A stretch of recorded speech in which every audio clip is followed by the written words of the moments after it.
December 25th, 1914. Snow drifts over the Western Front like Europe is trying to politely cover up a massive mistake.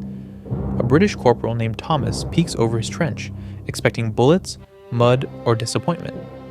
Instead, he hears singing. From the German trench comes a shaky but enthusiastic chorus of Christmas carols. Either I'm hallucinating, or the Germans are celebrating Christmas. If this is a hallucination, it's the nicest one I've had all war. A German soldier named Franz climbs out of his trench, holding nothing but a cigarette and terrible optimism. "Merry Christmas! Please do not shoot! Today is a no bullets day." Thomas hesitates, then climbs out too. They meet in no man's land like two men who were told to fight a dragon and instead found another accountant. Franz pulls out a photo. "My wife? My daughter." Thomas pulls out his own. Same. Different accents. They stare at each other. It's Christmas. Why are we shooting each other again? Excellent question. I was hoping you knew. Behind them, officers are screaming. But the screaming doesn't matter anymore. Something has cracked. Let's rewind.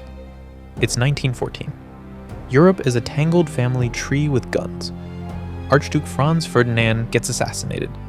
Austria blames Serbia, alliances trigger, and suddenly everyone's shooting everyone because a piece of paper said they had to. Britain, France, and Russia on one side. Germany and Austria-Hungary on the other.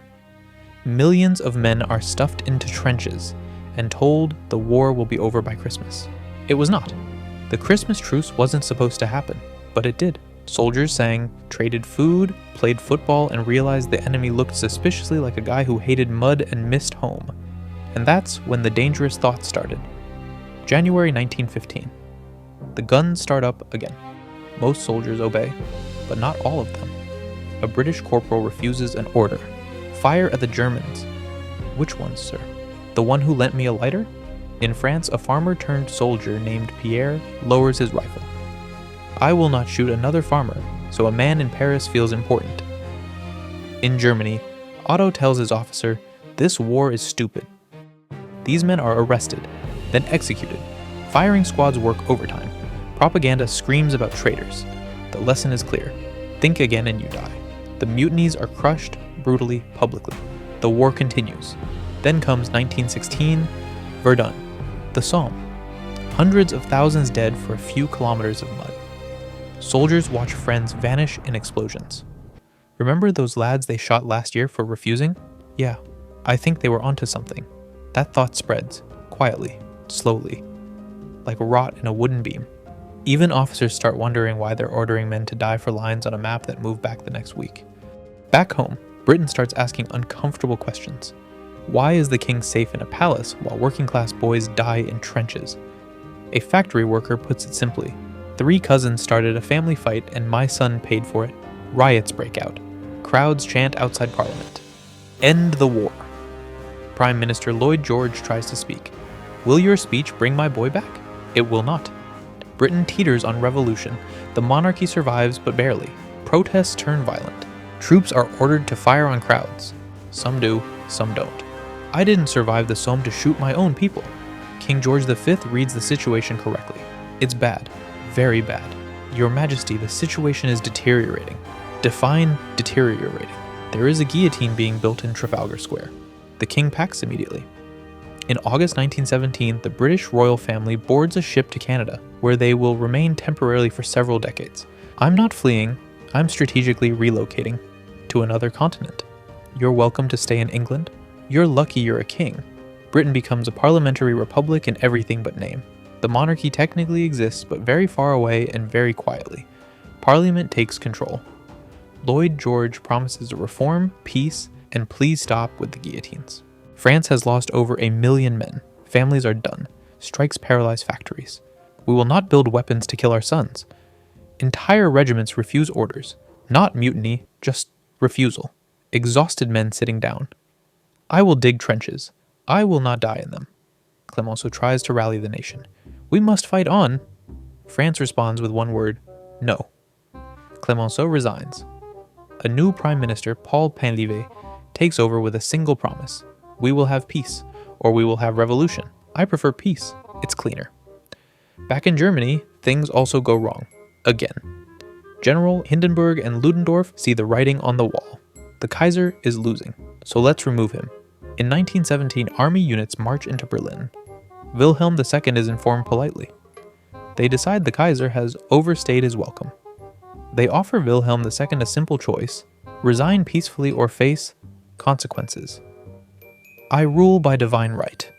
God has filed a complaint. Hindenburg and Ludendorff arrest the Kaiser.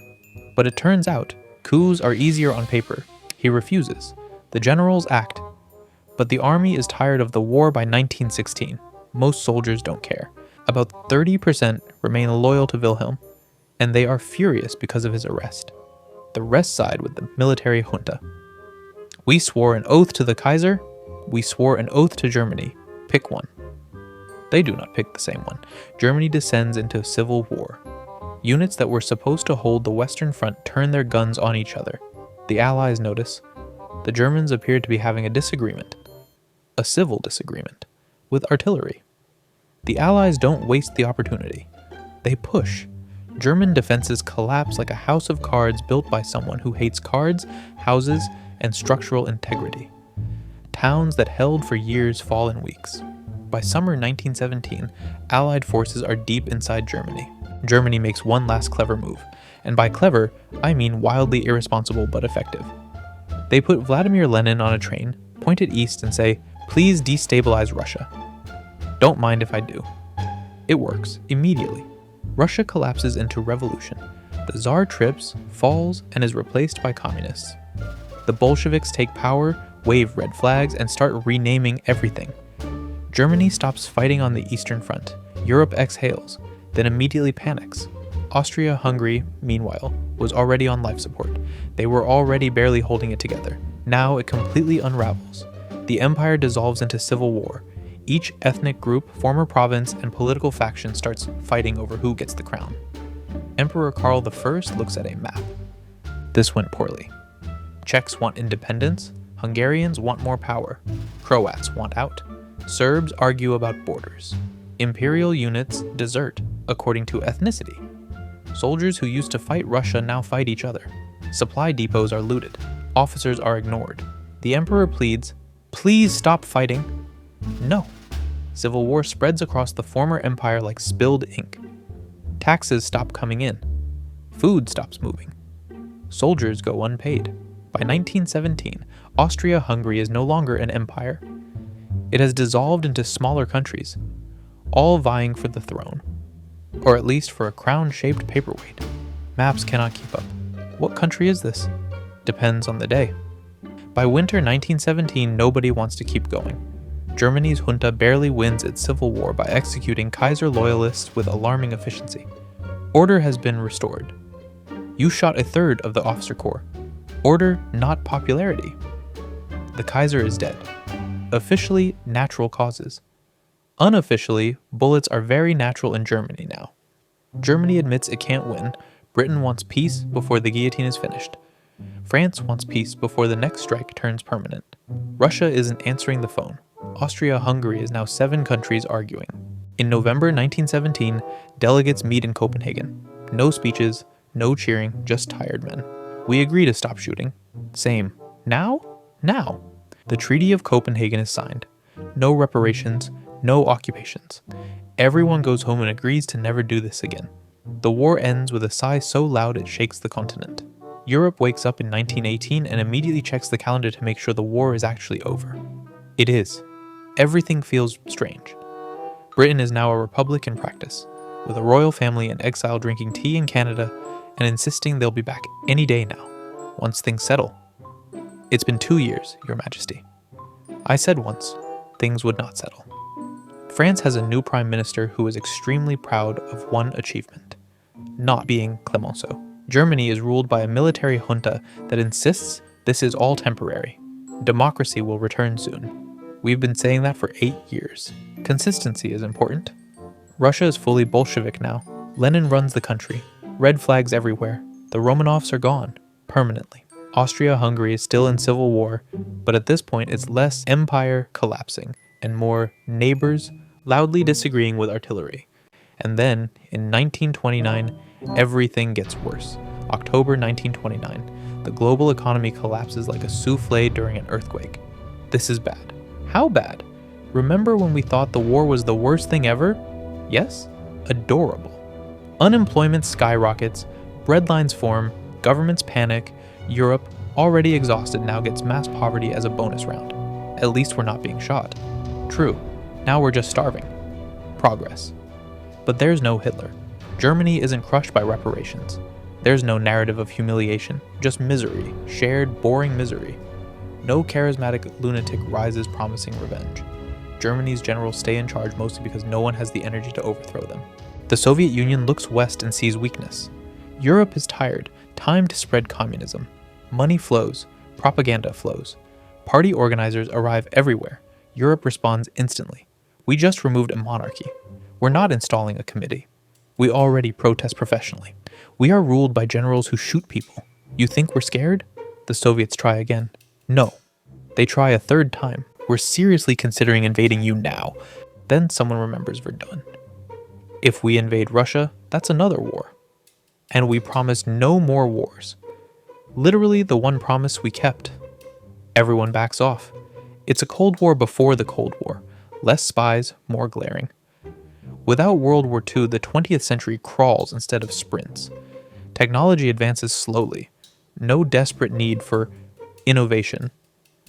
Computers exist by the 1960s, but they're massive, loud, and mainly used to count money. We built a machine that can do math. We already have those. They're called people. Jets arrive late. Missiles arrive later. And nuclear weapons never appear. We could split the atom. Why? Science? Pass. The world is quieter. People call it boring. Historians call it peaceful. Japan invades China in 1937, just like in our timeline. But Europe reacts very differently. They see aggression and panic. Absolutely not. No more wars. For once, we agree with France. Don't make this weird. Instead of fighting Japan directly, the entire Western world supports China. Weapons, supplies, advisors. Japan looks around. It's everyone. Everyone. Britain, France, Germany, America. Even Belgium showed up. Belgium? They sent waffles. Japan backs down within months. No Mao. No communist China. The Kuomintang stays in power. China develops differently. Still authoritarian. Still complicated. Just not communist. The Soviet Union limps through the decades. Communism doesn't work. It never worked. But admitting that takes time. By the 1980s, the economy is held together by propaganda and hope. We need reform. We need food. Am working on it. He is not. In 1991, the Soviet Union collapses. No war, no invasion, it just stops. We tried communism. How'd it go? Poorly. So we're done? We're done. Communism ends with paperwork. The world in 2024 is unrecognizable. No World War II, no Cold War, no nuclear arms race. America never becomes a military superpower. Should we build tanks? For what? Fair. Europe is pacifist by memory, not ideology. They remember Verdun. Why did they fight the Great War? Who won? Nobody. Technology exists, but slower. The internet feels like the 1990s. Grandpa, is it true you didn't have smartphones? We had phones. They stayed home. That sounds awful. We called it freedom. Back in Christmas 1914, Thomas and Franz finished their cigarettes. Think this changes anything? Not today. Maybe someday. The seed grows. Eventually, people decide they've had enough. The Christmas Truce didn't end the war. It started the conversation. And sometimes the most dangerous thing in war isn't a weapon. It's two men realizing they were never enemies. Someone who did have a lot of enemies was Caesar. What if he didn't die?